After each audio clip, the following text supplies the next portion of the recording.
One of the challenges that we're seeing with businesses that want to automate is how do they tackle the fact that they've already got assets in place that are working for them, that are producing revenue for their business.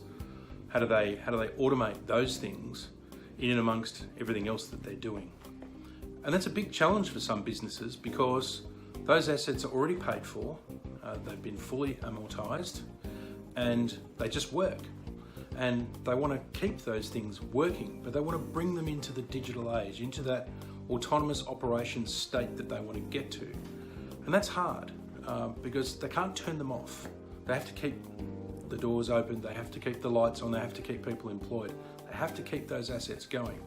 The other challenge they face that's related to that is that those assets are perhaps they're not producing as much from a productivity point of view that they might have done when they were new. So they're old, they're aging, and they want to be able to potentially extend the life of those assets by bringing automation into the piece. But they need to be able to do that in a way that's sustainable. So when tackling the introduction of autonomous operations to a brownfield site, as it's known, there are a few things that you need to get right from the start. And the biggest and probably most important of those is to understand what you do now. How does the collection of assets that you have today, irrespective of the state that they're in from an age point of view, how do they all fit together? How do they work? How does what you do as a business today actually work with what you have in your asset in your asset stockpile, if you like? Because understanding how all those things work together is critical for understanding what things you can automate and what things perhaps might be a little harder to do. And the reason I say this is that there's an order that you should do these things. And it's not always about picking the low-hanging fruit. Sometimes something might be a little bit harder to do. It might not be as obvious in terms of your brownfield assets. But what it does do is it adds a lot of value to the business if you can automate that piece quickly. It might be hard to do, might need a lot of resource and effort, but the benefits to be gained by doing it are going to more than outweigh that effort that you need to do. But here's the thing, trying to understand how all of your brownfield assets work together today isn't very, it isn't simple sometimes. There's knowledge and information that's stored all around your business, and it's trying to pull all that together and harness it into a single source of truth that can actually be the real challenge here.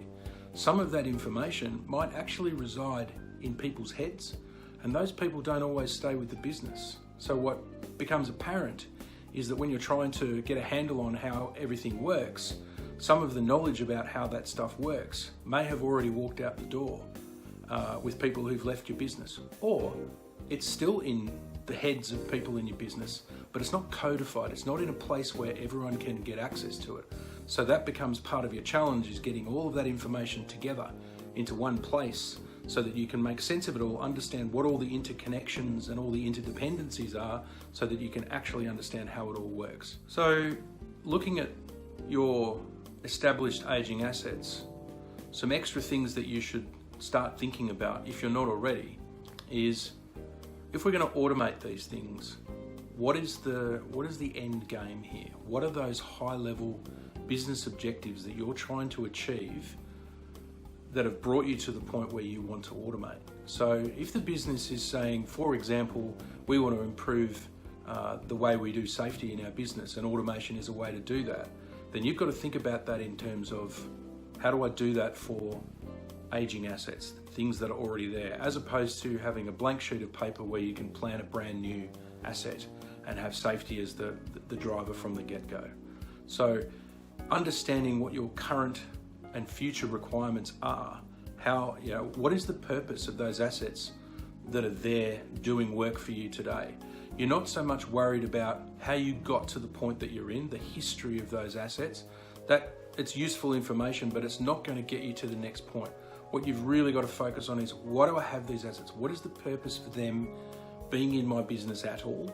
And if that purpose is consistent with those end objectives, then by all means you keep those assets in place. If they're not consistent with that, then you've got a different decision ahead of you. Automating can make them relevant again, or maybe you just have to let them go. The other thing that you need to tackle is, how do we do this in an incremental way? Because if you're already running an operation, you can't just press pause and have 6 months to take the whole thing apart and put in a brand new automated operations situation with what you've got. You can't afford to do that. You've got assets that need to work now. So you've got to have an incremental way of introducing the autonomous operations change over time that's consistent with how you need to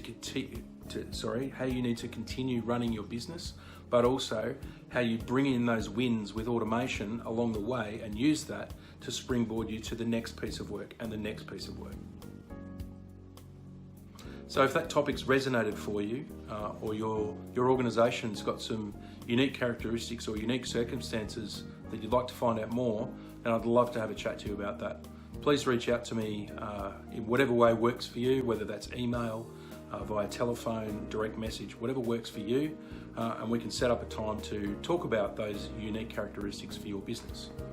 In addition, we're putting together some white papers that reflect our automation insights. If you're interested in some more information along those lines, please reach out and contact me, give me your email contact details, and I'll make sure that you get added to the list so that you can receive those white papers once they're published.